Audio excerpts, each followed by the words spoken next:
지난 주일에 이어서 느헤미야서를 통해 주시는 하나님의 은혜를 나누고자 합니다. 오늘 설교 제목이 공동체의 하나됨, 공동체의 하나됨입니다. 우리가 어떤 일을 할 때 한 사람이 주도적으로 일을 할 수는 있지만 한 사람이 다 할 수는 없습니다. 일의 규모가 커질수록 협력이 필요합니다. 특히 교회에서 그렇습니다. 오늘 본문에는 무너진 예루살렘 성벽 중수를 위해서 협력하는 일꾼들이 등장하고 있습니다. 이들의 모습을 통해서 하나님의 선하신 뜻을 이루기 위해서 협력하고 양보하고 조화를 이루는 삶을 살아가는 방법에 대해서 살펴보고자 합니다. 느헤미야 3장은 바벨론 포로에서 예루살렘으로 돌아온 이스라엘 백성들이 느헤미야를 중심으로 성벽을 재건하는 장면을 보여주고 있습니다. 페르시아 제국의 높은 관직에 있던 느헤미야가 예루살렘의 형편을 듣고 호화로운 왕궁 생활을 버리고 유다 총독으로 부임하게 됩니다.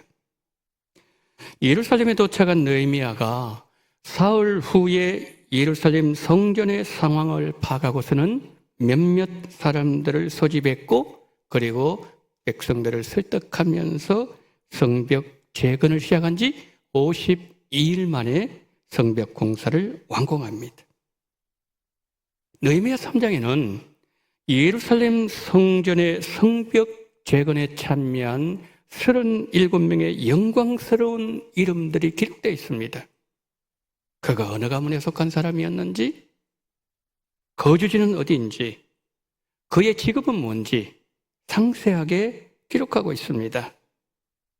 특히 오늘 본문에는 예루살렘 성벽을 건축할 때 귀하게 쓰임받은 세 부류의 사람들이 등장합니다. 이들을 살펴보면서 영혼 사랑 축제를 앞둔 우리 교회에 주시고 또 나에게 주시는 하나님의 교훈을 받고자 합니다. 먼저 1절 보실까요? 자, 우리 1절 함께 합독합니다. 시작. 그때에 대제사장 엘리야십이 그의 형제 제사장들과 함께 일어나 양문을 건축하여 성별하고 문짝을 달고 또 성벽을 건축하여 함메아 망대에서부터 하나넬 망대까지 성별하였고. 자, 누가 등장하죠? 대제사장 엘리야십을 비롯한 지도자들이 등장합니다. 자, 성벽 재건을 통해서 주시는 첫 번째 교훈이 뭘까요? 지도자들의 솔선수범에 관한 내용입니다. 대제사장 엘리야십이 형제 제사장들과 함께 건축하는 자들의 선두에 나서서 지휘하는 모습을 보여주고 있죠. 여러분, 지도자는 모든 일에 솔선수범하는 모범을 보여야 됩니다. 지도자가 권력을 남용한다든지 군림하기만 한다면 모든 이들의 협력을 이끌어내기는 어려운 것이죠. 지도자의 솔선수범이야말로 하나님의 사역을 이루는 데 있어서 매우 중요한 요소로 작용한다는 것입니다. 예수님은 언제나 모범을 보이셨습니다.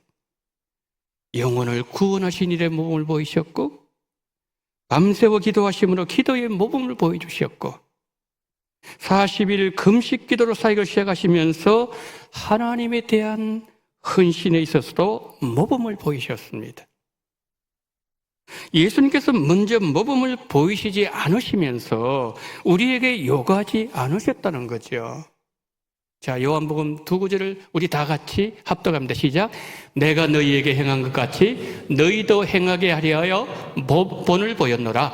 새 계명을 너희에게 주노니 서로 사랑하라. 내가 너희를 사랑한 것 같이 너희도 서로 사랑하라. 아멘. 여러분, 제자들이 3년 동안 예수님을 따라다니면서 당시 종교 지도자들과 예수님 사이에 구별점이 하나 있다는 것을 알게 되었습니다. 그것이 뭔가 하면은 예수님은 먼저 행하신 후에 제자들에게 행하라고 하셨다는 거죠. 예수님께서 먼저 행하신 것은 본을 보여주기 위함이다. 요한복음 13장 15절 말씀하고 있죠. 여기서 본이란 단어는 모델이라는 뜻입니다. 발자국을 남기시면서 너희들도 내가 밟은 그 발자국을 밟고서 따라오라, 그렇게 말씀하시는 거죠. 그런데 예수님은 사랑을 말씀하실 때도 마찬가지였습니다. 내가 너희를 사랑한 것 같이 너희도 서로 사랑하라. 주님의 삶과 이 땅에서 남기신 모습에는 굴림이 없었습니다.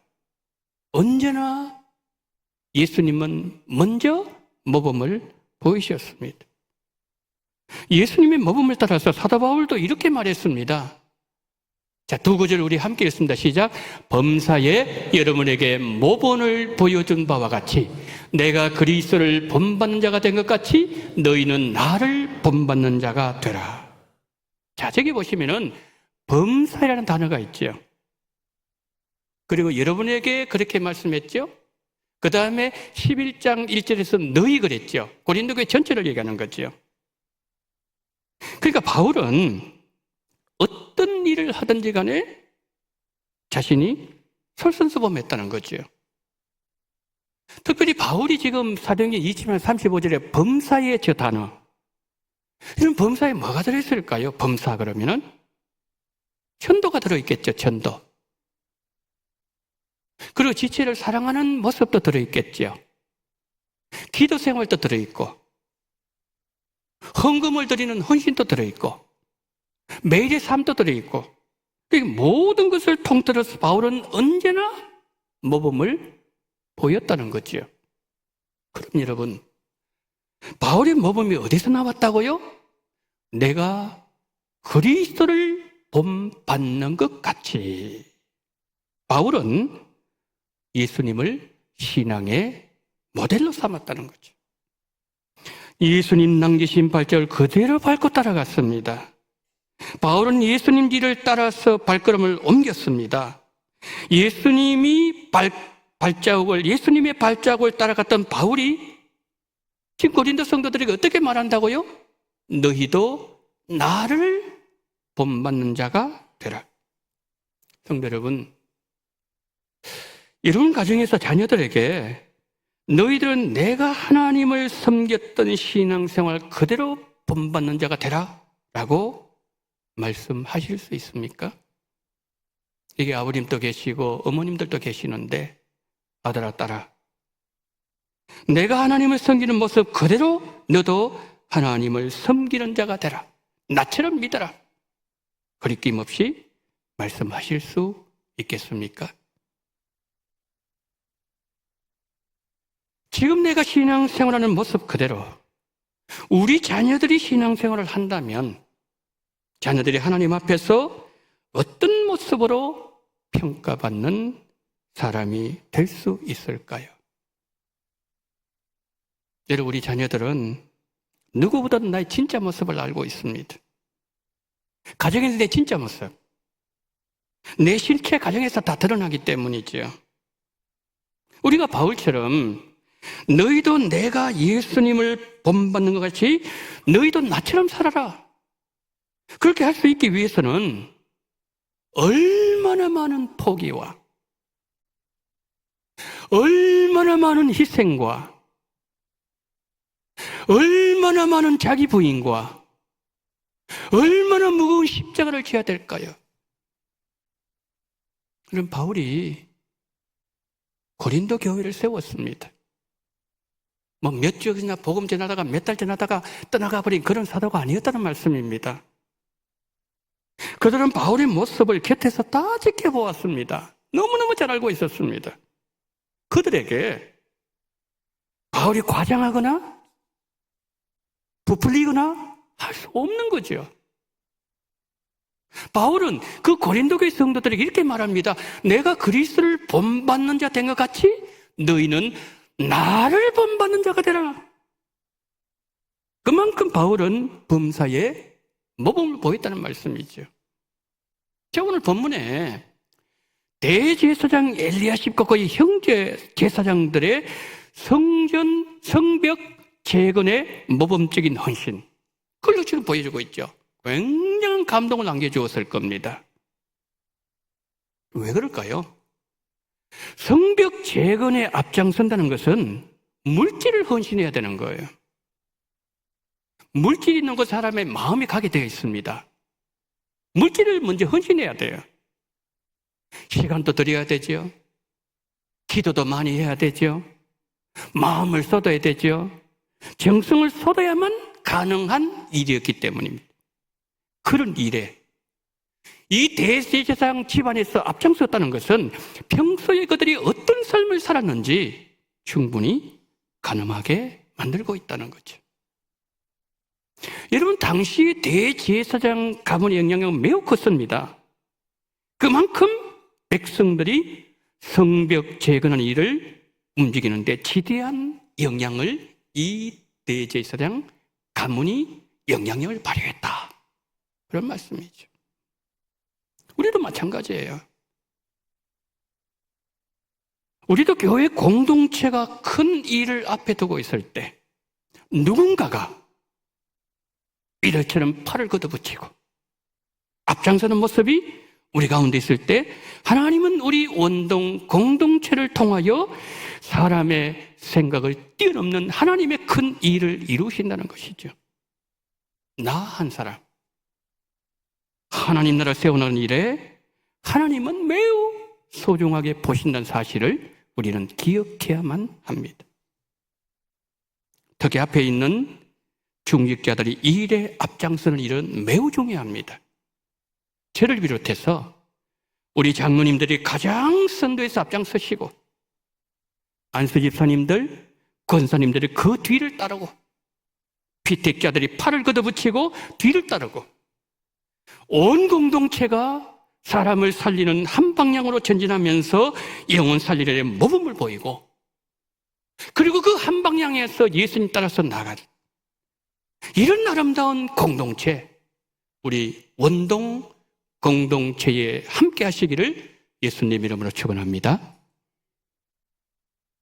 자, 이어지는 2절 3절 한번 보실까요? 다 같이 합독합니다. 시작.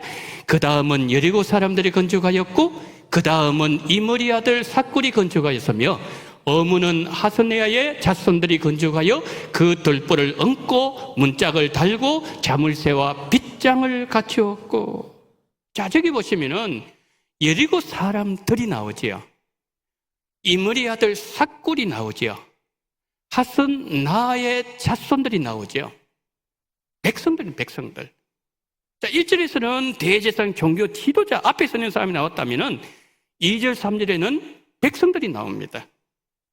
여러분, 성벽 재건을 통해서 우리에게 주신 두 번째 교훈이 뭘까요? 백성들의 협력이에요. 물론 여러분 100% 다 협력한 건 아니었습니다. 일부 사람들은 반대를 했어요. 참여하지 않았습니다. 그러나 대부분의 사람들이, 백성들은 자신의 위치에서 협력함으로 성벽 건축을 완성할 수 있었습니다. 그런데 여러분, 우리 성경을 쭉 읽어가다 보면은 12절 이후에도 계속 나오지만은 그 다음은 이 단어가 계속 나와요. 그 다음은 성경 나중에 한번 보십시오. 계속 나옵니다. 여러분, 저 말씀이요, 얼마나 은혜가 되는 말씀인지 모릅니다. 그게 어떤 뜻입니까? 이 부분은 이 가정에서 했고, 그 다음에는 저 부분은 저 가정에, 그 다음은 계속 나가는 거예요, 계속. 여러분, 계주가 있지 않습니까?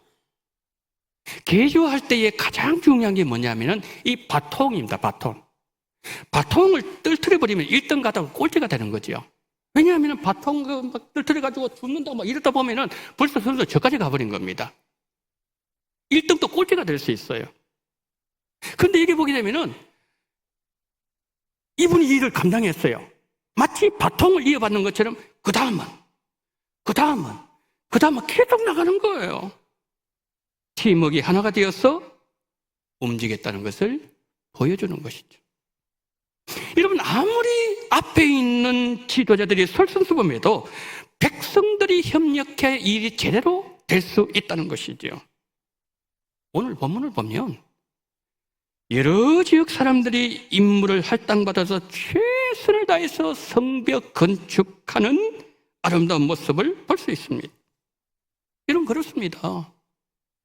하나님 나라의 일은 하나가 될 때, 협력할 때에 그 자리에서 완성되어진다는 거죠. 이게 우리 아버님, 어머니들 많이 계시는데 우리가 자녀들을 이제 출가시키고 가정을 이루고 난 뒤에 부모가 늙어가면서 자녀들이 원하는 게 뭡니까? 하나 되는 거 아닌가요? 형은 동생 도와주고 또 형이 어려울 때 동생들이 그냥 이렇게 같이 협력해주고 그러면서 모이면 막 웃고 이 모습을 부모가 보기를 원한다는 거죠. 여러분 교회도 마찬가지입니다. 하나님은 하나님의 백성들이 공동체를 이루어서 하나 되기를 너무 보고 싶어 하신다는 거예요. 에베소서 4장 2절 3절 한번 보세요. 우리 다 같이 읽습니다. 시작. 모든 겸손과 온유로 하고 오래 참음으로 사랑 가운데 서로 용납하고 평안에 매는 줄로 성령이 하나 되게 하신 것을 힘써 지키라. 아멘. 성령이 이미 하나 되게 만드셨어요, 우리를. 그런데 어떻게 하라고요? 힘써 지키라고 말씀하고 있는 거죠. 힘써. 그러나 여러분 무조건 하나만 된다고 해서 하나님의 일이 완성되는 것은 아닙니다. 자신이 해야 될 일을 깨닫고 자신에게 주어진 일에 충성할 때에 하나님의 일은 완성된다는 거죠. 그런데 우리가 하나님 일을 하다 보면 방해가 많아요. 너희미야 보십시오. 성벽을 재건하려고 할 때에 산발라 도비야 게셈이 일어나가지고 우리 평제처럼 만나자 4번이나 그랬어요. 4번이나. 그런데 나중에 알고 보니까 죽이려고 그러겠다는 걸 알았다는 거죠. 그 4번이나 안 나가니까 5번째 편지를 써가지고 보내가지고 뭡니까? 우리 한 번만 좀 만나자. 이것도 안 되니까 이제는 스마일한 사람이 나타나더니만은 한다는 말이 우리가 하나님의 전으로 가서 외손에 머물고 물 좀 닫자. 너희 원수들이 밤에 와서 너를 죽이리라. 이것도 나중에 알고 보니까 뇌물을 받은 거예요. 그럼 너희미 죽었습니까? 아무리 하나님의 일이 이루어지지 못하도록 방해를 하고 막아선다 할지라도 하나님의 일은 결국 이루어집니다. 여러분 그래서 인간의 계략이 하나님을 이길 수 없습니다. 인간의 계략이 하나님을 이길 수 없습니다. 우리가 하나님의 계획을 이루기 위해서는 하나님이 나를 세워주신 그 자리를 잘 지켜야 돼. 본문은 여러 지역 사람들이 나옵니다. 임무를 할당받아서 자신들의 위치에서 최선을 다하는 모습을 보여줍니다. 특히 3장 2절도 5절 보게 되면 여러 사람들 나오지요. 그 백성들 나옵니다. 이 백성들이 이 성벽 210m나 감당합니다. 여러분 200m가 이게 짧은 거리입니까? 굉장히 많은 노력을 했다는 거예요. 너희면 이 성벽 공사를 40구간으로 나누어 40구간 나누어서 그 사는 지역의 그 사람들이 그 자기 집 앞에 그 모든 해라. 책임을 부여줬어요. 열심히 했습니다. 그랬더니 아니 성벽을 52일 만에 완성을 하는 거예요. 여러분 첫째 누가 놀란지 아십니까? 이 성벽이 이루어지지 못하도록 재건이 이루어지려 산발라 도비야 게셈이 깜짝 놀란 거예요. 어떻게 이런 일이 일어날 수 있는가? 그런데 더 놀란 사람도 있어요. 누굴까요? 이스라엘 백성들이에요. 자기들 손으로 가지고 일을 했지만은 52일 만에 이것은 기적이었다는 거죠. 그러니까 여러분 공동체가 하나가 되고 협력을 하고 내가 서 있는 그 자리에 서 있게 되면은 하나님은 우리가 상상할 수 없는 기적을 우리 손에 허락해 주시고 하나님의 일을 큰 일을 이루신다는 말씀이죠. 이스라엘 백성들에게 있었던 아름다운 협력이 우리 원동 공동체와도 함께 하시기를 예수님 이름으로 축원합니다. 자 마지막 세 번째로 누가 등장하죠? 12절 우리 다 같이 있습니다. 시작. 그 다음은 예루살렘 지방 절반을 다스리는 할로에스의 아들 살룸과 그의 딸들이 중수하였고, 누가 나오죠? 할로에스가 나오지요. 근데 이제 할로에스 보세요.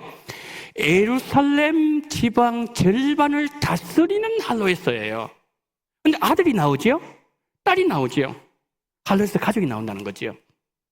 자, 성벽 재건을 통해서 우리에게 주시는 세 번째 교훈이 뭘까요? 가족의 협력이에요. 그런데 이 장면은 정말 특이한 장면입니다. 성벽을 건축한 일에 아버지와 아들은 같이 할 수 있어요. 그런데 딸이 나왔어요.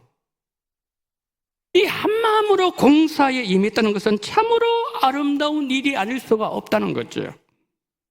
그런데 12절에 등장하는 할로에스, 아까 제가 말씀드렸죠. 예루살렘 지방의 절반을 관할하는 사람이 할로에스예요. 그런데 이 사람에 대한 좀 이렇게 논쟁거리가 있어요. 어떤 학자들은 이런 얘기합니다. 어제 할로에스는 사람 이름이 아니고 지금명이다. 그 이름이 가지고 있는 특징 때문에 그럽니다. 그래서 지금명이다 그렇게 얘기합니다. 그런데 다른 학자들은 어떻게 얘기하는가 하면 아니다. 지금까지 계속해서 사람을 얘기하다가 왜 갑자기 지금이 한 사람만 나오느냐. 이거는 고유명사고 사람이다. 이렇게 얘기하는 학자들도 있다는 거예요. 이건 무슨 말이에요? 그만큼 알려지지 않은 인물이라는 말씀이에요. 성도 여러분, 하나님 나라 공동체의 힘은 바로 이런 가정에서 나옵니다. 이런 가정을 통해서 세워져 나간다는 거지요. 그런데 우리가 교회를 보면 대부분이 교회가 가정 단위로 이루어지지 않습니까? 아버지가 나오면 아들이 나오고, 할아버지 나오면 손자들이 나오고, 2대, 3대 가족이 모여서 그 다음에 그것이 구역이 되지요. 이제 속으로 구역이 나중에 모여가 뭡니까? 교구를 이루고 원동교회가 되는 것이지요. 그러므로 이런 할로메스 가정처럼 가정의 영적 부흥은 곧 교회의 영적 부흥과 직결되어진다는 거예요. 그러니까 대제사장이라든지 이런 가정들을 통하여서 딸이 일하는 모습을 보는 거예요. 보면서 사람들이 감동을 받는 거예요. 야, 우리도 이렇게 있으면 안 되겠다. 그러면서 뭡니까? 교회의 영적 부흥이 일어나게 되었다는 것이죠. 여러분, 기러기가 이제 가을 되면은 한강 이게 위로 많이 이렇게 날아갑니다. 근데 보게 되면은 일자형으로 다 날아가시면 거의 대부분 보면은 V자형으로 날아갑니다. 왜 그럴까요? 공기 저항을 줄여서 에너지를 더 많이 축적해서 멀리 날아가고자 하기 위해서 그렇게 한다는 거죠. 맨 앞에 있는 기러기를 생각해 보십시오. 공기 저항을 얼마나 많이 받겠습니까? 그러면 날개짓을 하게 되면은 물리적으로 아래에 있는 날개짓 하면은 공기는 위로 올라가게 돼요. 상승기를 탑니다. 위에 있는 것은 거꾸로 뭡니까? 하강기를 타게 되겠죠. 그러면은 여기에서 소용돌이가 일어나게 됩니다. 그러면 두 번째 따라오는 기러기는 위로 뜨게 돼요. 상승기류 때문에. 에너지를 적게 소모하겠죠. 세 번째는 더 하겠죠. 그러면서 이제 이 기러기가 날아가게 되는 거죠. 그러니까 뒤를 가면 갈수록 공기 저항을 적게 받게 됩니다. 새들이 여러분 혼자 날아가는 것보다 V자 대응으로 날아갈 때 심장 박동수, 날개짓 횟수 11%에서 14%까지 감소한다는 것이 밝혀졌어요. 비행기도 마찬가지입니다. 예를 들어서 북한에 어떤 일이 생겼을 때에 그때에 뭡니까? B2가 뜨지요. B2 뜨면은 죽음의 백조가 뜨면은 옆에 전폭기들이 편대 비행을 합니다. 이런 V자 형태지요. 그 편대 비행을 하게 되면은 연료 소모가 18%까지 줄어든다고 합니다. 자, 기러기가 어떤 공기 역학의 원리를 이용해서 V자 비행을 하는지는 아직까지 밝혀지지 않았습니다. 그런데 기러기들이 V자 비행을 할 때 선두에 서는 그 기러기가 경험 많은 기러기, 힘 있는 기러기, 리더 기러기가 아니라는 거예요. 왜냐하면 다 거기 한 번은 서기 때문이죠. 자, 강한 날개짓을 하면서 공기 저항을 받으면서 첫 번째 기러기가 나갈 때 너무너무 힘이 들어요.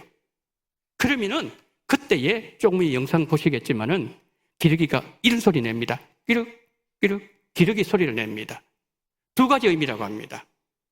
주로 중간에 소환이 내는데 앞에 있는 가장 저항을 많이 받는 기러기를 향해서 힘내세요. 힘내세요. 잘 따라가고 있습니다. 이거예요. 그 뒤에 따라오는 그 기러기를 향해서는 잘 따라와. 우리 힘내자. 좀만 더 참자. 사람으로 말해볼까요? 영차. 영차. 힘내라. 힘내라 힘. 하면 된다. 해보자. 이거예요. 여러분, 미물 기러기도 자기를 희생하는 아름다움과 공동체의 협력을 보여준다는 거죠. 거기는 누구도 예외가 없습니다. 첫 번째 기러기가 지쳐서 뒤로 빠져나오면 두 번째가 앞으로 나갑니다. 두 번째 기러기가 또 지치면 또 뒤로 빠져나가면 세 번째가 또 올라갑니다. 누구든지. 선두자리에서 차가운 공기저항을 견뎌내면서 힘차게 날개짓을 하는 것은 공동체를 위한 헌신이라는 거죠. 영상 하나 보여주세요.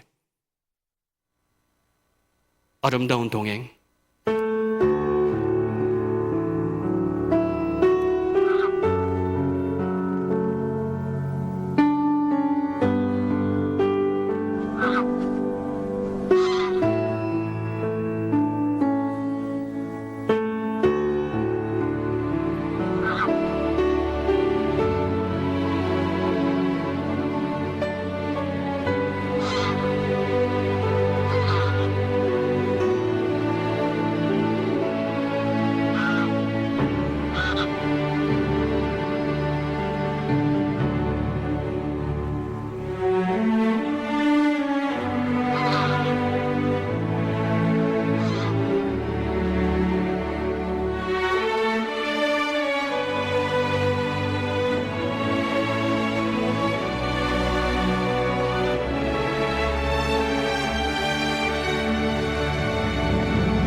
나를 희생하는 공동체 정신, 마음으로 하나 된 공동체, 한 마음으로 움직이고 한 마음으로 일을 할 때 생각했던 것보다 더 쉽게, 더 멀리, 더 많이 날 수 있다는 철새의 날개짓을 통하여 하나님은 우리에게 교훈하십니다.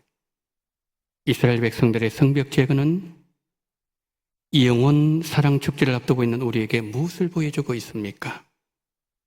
아무리 환경이 힘들더라도 영적 지도자들과 백성들과 가족들까지 온 교회가 기도로 하나 되고 마음이 하나 되고 온 성도가 영혼 건전 일에 팔을 걷어붙이고 하나가 되면 하나님께서는 어떤 어려움도 너끈히 이겨낼 수 있는 힘을 주신다는 겁니다. 지금 옥상에 건축을 지금 다목적 운동시설 그 공사가 지금 계속되고 있습니다. 마지막까지 여러분 기도해 주십시오.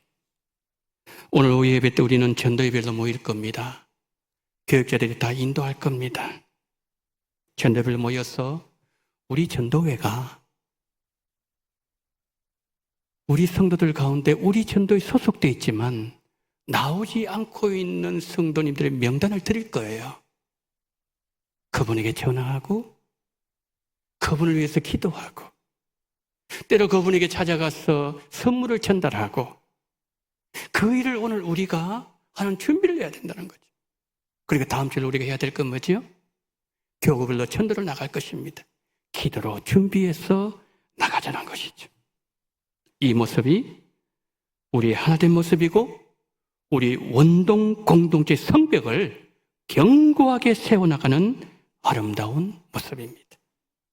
12월 26일에 영혼을 건진 일에 하나님께서 나를 세워주신 그 자리에서 여러분들 최선을 다하시면 됩니다.